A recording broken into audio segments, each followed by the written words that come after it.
Hello everyone, Juxtaposition here. This will be part 3 of my Hollywood Military Industrial Complex video series.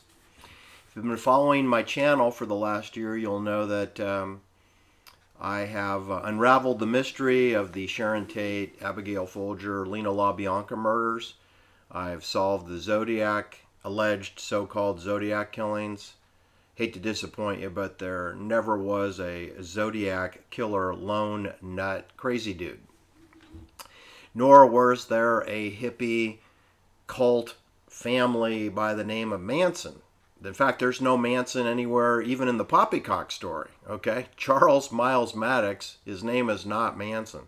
I don't care what you think you heard on an interview when he was incarcerated in county jail or state of California prison. It means nothing. Those are all paid and scripted interviews, part of the psych ops. He's a crisis actor along with, sadly, some innocent people like Leslie Van Houten, who will never be granted parole ever, as long as we have fake governors of the state of California. And that includes the steroid beauty pageant queen, Arnie Schwarzenegger, a sissy boy who had to take steroids and put on a string bikini in order to win a beauty pageant, because he's not an athlete and he doesn't know anything about healthcare. He's a complete blithering Nazi who's partnered with the Jewish puppet masters who run his dumb, tired act. All right, going to hone in on Benedict Canyon, and then we're going to move over about 6 to 8 miles to the east to West Hollywood Way, near La Cienega and North Horn Avenue, and we're going to address some homicides there in a cluster. But first I want to correct a few mistakes I made in my previous 2 videos. Ben Siegel, or otherwise known as Bugsy Siegel, was murdered, shot 9 times with a military M1 .30 caliber semi-automatic rifle on June 20th, 1947 at 810 North Linden Drive. That's true. He did not own that home. He wasn't living there. The home is a military complex home that's attributed to being assigned to Virginia Hill, who's a sugar baby and multiple divorced young woman who is dating Ben Siegel allegedly at that time. She was not home. She was not home that evening. There were 5 people in the home, 4 others that were unharmed. Only Ben Siegel was harmed, shot 9 times with the military weapon around 10:45 p.m. on June 20th, 1947. That is literally 3.5 blocks away from where Peter Falk and Columbo ended up moving in later. And that's home to Lyle Barrymore. That neighborhood of North Roxbury Drive is neighborhood to Agnes Moorehead. Formerly, the home was occupied by Spencer Tracy, Jimmy Stewart, Lucille Ball, Jack Benny, who were next door neighbors to Peter Falk. And let's see, who else lived in there? Some Jewish people you may have heard of, Ira Gershwin and George Gershwin. They lived on Roxbury Drive, 3.5 blocks away from where Ben Siegel was shot 9 times with a military weapon, 10:45 p.m. in 1947. Now, my mistake was that I told you about our friend Howard Hughes, who's tied up with the military-industrial complex, and he was building a spy plane for the United States Army, and he was test flying it over Beverly Hills when he had engine problems, and he had to glide in. He was headed toward the Los Angeles Country Club golf course, where he thought that would be a safe place to land. However, he came up short, and he stoved into 2 homes on Linden Drive. And this is occurring in July 1945. This is after the Germans have surrendered, but a month before the Japanese surrender. And there's Howard Hughes crashing into 2 homes. I told you it was 903 and 905 North Linden. However, there is no such addresses on that boulevard. I got punked by some fake research material. There is, however, an 803 and an 805 North Linden, and they are 4 houses away from where Ben Siegel was murdered 2 years later. I was thinking it was just 1 year later, but Howard Hughes's airplane crash with his experimental spy plane occurred on July 7th, 1945. And this is 2 years before Ben Siegel, who was killed, June 20th, 1947. So it's not quite 2 years earlier. Anyway, and Ben Siegel was killed, and Howard Hughes was badly injured, but he survived. And none of the occupants of the homes at 803 and 805 were killed, nor harmed in any way. Perhaps they were not home. So I wanted to get that correction out. That is not far away from where Sharon Tate was murdered. She was murdered up the hillside, up Benedict Canyon, off onto what's called Cielo Drive, or what I call Angelo Drive, which is actually the more direct route to the murder scene, and would have been the route that the murderers would have been driven in their vans. The murderers being NATO Black Ops soldiers armed with M16 rifles and M7 bayonets. Don't make me show you, because I guess I will. You'll notice that the M7 bayonet comes with a holster and a leather ligature. The leather ligature is 43 inches long. Two of these leather ligatures were left at each crime scene. Lino LaBianca had his wrist tied with a leather ligature, just like this one. And so did Tom Kummer, that you think his name is Jay Sebring. That's his CIA cover name, to be a surveillance spy barber. Offers you a glass of whiskey and then records your conversation. Anyway, this is the weapon that killed Sharon Tate and Abigail Folger. It's 7 inches long. It loses an inch when it is attached to the M16 rifle, and because the barrel pokes out 1 inch. So that makes it 6 inches, which comports to the 6 inches deep wounds on Abigail Folger and Lino LaBianca and Sharon Tate. I believe that Tom Kummer and Sharon Tate were chloroformed because they didn't struggle, and they were stabbed 16 times in the case of Sharon and 7 times in the case of Jay Sebring.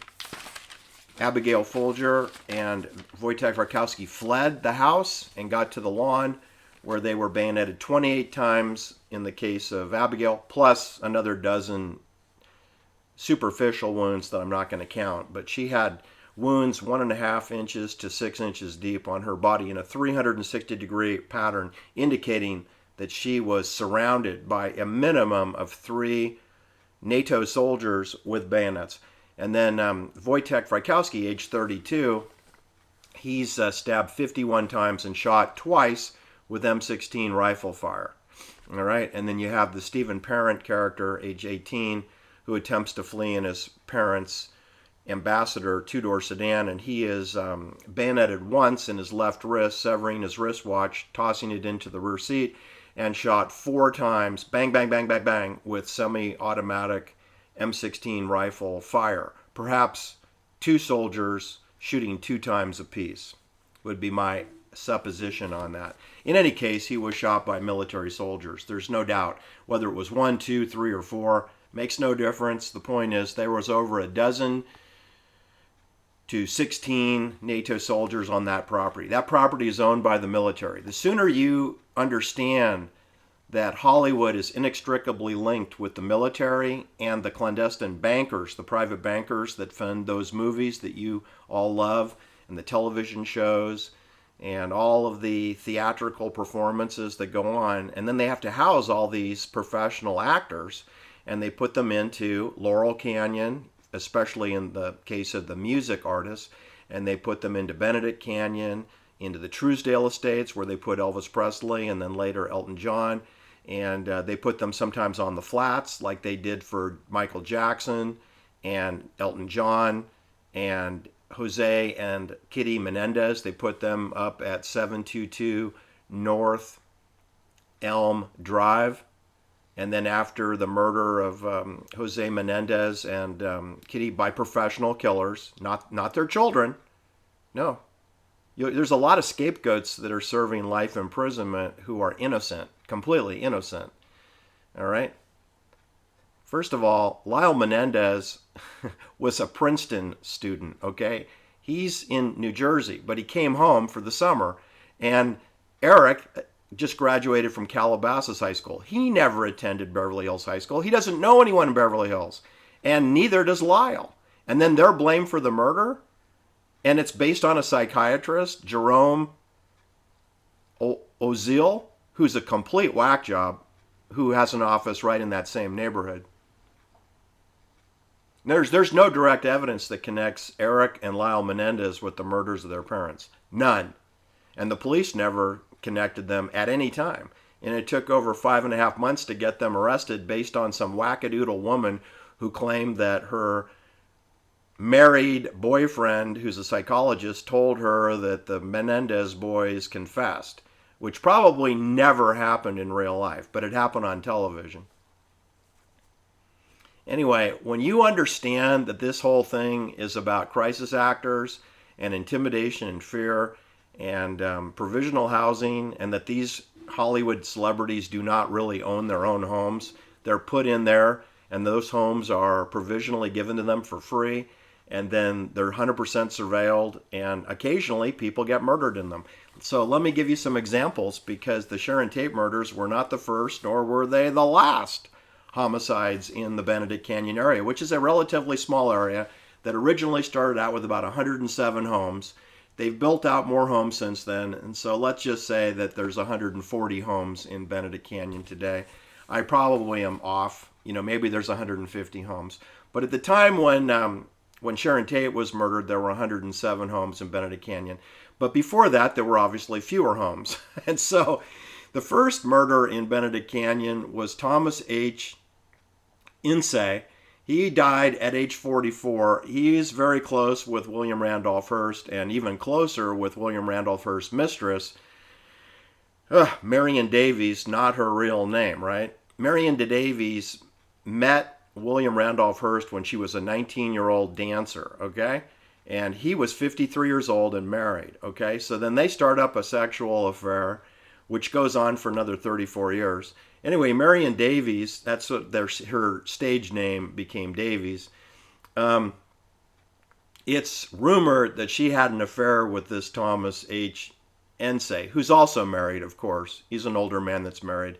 And that's right up Marion Davies' alley. She also was rumored to have an affair with Charlie Chaplin and several other business partners of her much older husband, William Randolph Hearst, who, like I said, he's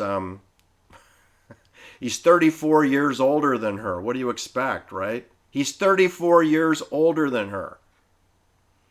Anyway, November 19th, 1924, Thomas H. Ince was found dead in his home at 1051 Benedict Canyon Drive. Look it up. It's right below the Sharon Tate murder scene. Walking distance to Peter Falk's house. All right, so anyway, the death certificate indicates that he died of thrombosis, heart attack, means a blood clot. He was 44 years old. So I'm going to call that story poppycock. There's another story that he might have been poisoned because William Randolph Hearst hosted his birthday party off San Diego in the Bay a few days earlier, whereupon they had champagne and salted almonds, and Thomas Ince spent a little time with Marion Davies on this magnificent yacht that William Randolph Hearst had. Charlie Chaplin was there, and apparently he was flirting with Marion Davies as well. And anyway, the story goes that perhaps he was poisoned. I'm going to say no. There's another story. Charlie Chaplin's ex-wife says that she saw Thomas carried on a stretcher from San Diego Harbor to the train station, or into a car to the train station to be sent up to Beverly Hills, and that he was bleeding from the head, meaning he'd been shot in the head.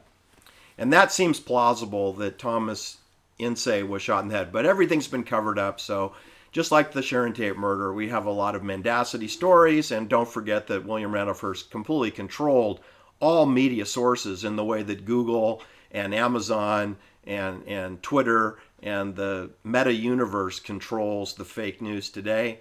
That was what William Randolph Hearst was to the military back in 1924. So you're never going to get the straight answer in a newspaper. Anyway, I believe that Thomas Ince was shot in the head, and then they brought his dead body home and then called the police and said, oh, look, he's dead, and he had a heart attack, after they cleaned him up, because there were 4 doctors working on him, private doctors. So I think they did a JFK, concealment of the crime on him. Anyway, that was November 19th, 1924. And as far as I can tell, that's the first military murder in Benedict Canyon that may or may not have occurred in Benedict Canyon, but it's where the body was found, at 1051 Benedict Canyon. Then, we go out 8 years later, and we have Paul Levy Bern. He's a Jewish man, producer, studio manager, and he's shot in the head with a .38 caliber pistol at 9820 Easton Drive. It's a familiar address because that's where Jay Sebring was put up years later. But anyway, that was on September 5th, 1932. Paul Levy Bern was 42 years old, and he was married to Jean Harlow, his second wife, and her second husband. And Jean Harlow was 21 years old when her husband committed suicide by being shot in the head at age 42 and then leaving a typed suicide note. If you can believe a 42-year-old man who's married to a 21-year-old actress would commit suicide in his home, then you're dumber than I thought you were. All right, so anyway, Paul Bern, dead as a doornail at 9820 Easton Drive. You can Google it. That's where Jay Sebring and Sharon Tate spent a lot of time in that home. Sharon Tate slept overnight in that home where Paul Levy Bern was murdered on September 5th, 1932. Then we get out to June 16th, 1959. Superman, George Reeves, not his real name. George Reeves, who played the Superman in the television series that went from 1951 through 1958. I believe it ran 7 years. Superman. Anyway, he's found upstairs in his bedroom at 1579 Benedict Canyon Drive, dead as a doornail at age 45, and it's alleged that it's a suicide. The problem with the suicide theory is they found 3 expended bullet cartridges in the bedroom. 2 of the bullets were dug out of the hardwood floor, and a third was in the ceiling. So how do you commit suicide and you miss the first 2 times and then you get it right the third time? So we don't have an autopsy report. They didn't do any forensic work on George Reeves's murder, so you don't know if it's a murder or not. Then his fiancée was allegedly upstairs with him, and then later she's downstairs in the living room. It's 2 o'clock in the morning. There are other people in the home. None of this makes sense. All right, so anyway, so George Reeves appears to have been murdered on June 16th, 1959. Again, walking distance to the Sharon Tate murder, walking distance to the Jean Harlow murder site. By the way, Jean Harlow, she remarries again. That'll be her third husband, because the first one she divorced, the second one committed suicide, right? Paul Levy Bern. The third one she divorced, and then she's living with William Powell, Bill Powell. She's living with him. So that's her 4th older man that she's with when she has renal failure, kidney failure. And she dies at age 26 of kidney failure, which I'm going to call that a murder, okay? I don't think 26-year-old girls die of kidney failure, all right? But anyway, so she was living in Benedict Canyon, so I'm going to call that a Benedict Canyon murder. All right, so now I got 3. I got Thomas Ince, I got Paul Bern, then I got his wife, Jean Harlow, who also knew Ben Siegel, okay? Then I got Superman, George Reeves, okay? Then we have the Sharon Tate murders, which took out 5 people at the Sunbrook, Bella, Cielo crime scene. Stephen Parent, Voytek Frykowski, Abigail Folger, who's 25 years old. Voytek Frykowski is 32. Stephen Parent's 18. Jay Sebring, Tom Kummer, he's 35. And Sharon Tate, pregnant, 8 months pregnant, she's 26. Same age as Jean Harlow, 26 years old. That's 5 people murdered on the Cielo Drive, Bella Drive property. So that's 5, and that goes with Paul Bern and Jean Harlow, Superman, George Reeves, and Thomas Ince. That's 4 plus 5, that's 9. Then when we get to December 23rd, 2000, we have Susan Berman, a Jewish woman whose father was David Berman, who was a Jewish gangster who was partners with Meyer Lansky and Ben Siegel, both in New York City, Manhattan, and also in Las Vegas with the casino business. He's partners with Ben Siegel. You remember Ben Siegel was killed in June 20th, 1947. Almost exactly 10 years later, David Berman appears to have been murdered in Las Vegas. He's having a hospital surgical procedure where he dies in the hospital. He's 50. He is 53 years old. He's the same age as Meyer Lansky. He was 2 years older than Ben Siegel. Ben Siegel would have been 51 years old had he not died at 41. Ben Siegel was murdered at 41 by a military weapon in Beverly Hills, 90210. David Berman was killed 10 years later. He was killed on June 16th, 1957. Remember, that is almost exactly 10 years after Ben Siegel, his business partner, was murdered. Ben Siegel was killed, on the 20th of June, 1947. All right, then we have Susan Berman. She shot execution style with a 9mm pistol in her home at 1527 Benedict Canyon Drive. That's right, walking distance from Superman's house. It's about 4 or 5 houses down the hill from Superman. And it's walking distance to the Jean Harlow, Paul Bern murder scene. And it's walking distance to the Sharon Tate murder scene. Except there are no sidewalks. So it's kind of a dangerous walk on a narrow road with a lot of traffic. So there's Susan Berman. She was 55 years old. She attended UCLA and got a master's degree in journalism at University of California, Berkeley. And she's a Jewish lady, and she was very involved with Hollywood. Her father was a gangster with Ben Siegel, and she shot in an execution style on her knees there at 1527 Benedict Canyon Drive. So if you add up all the names I just gave you, it's 10. Those are 10 military-style murders.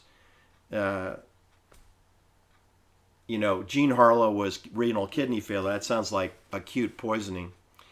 But it's at least 9 that are military style, either with bayonets or pistols or rifles. Okay? That's 10. Now, I'm going to cut this video off. I'm going to do part 4. We'll go over to West Hollywood.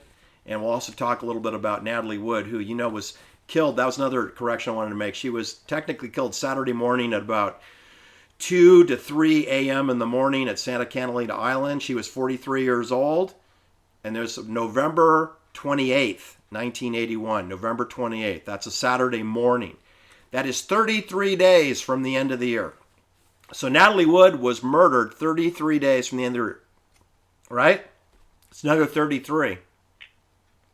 Okay, we're going to review that in part 4. Thanks for listening. Hit the like and subscribe. Talk to you soon. Bye-bye.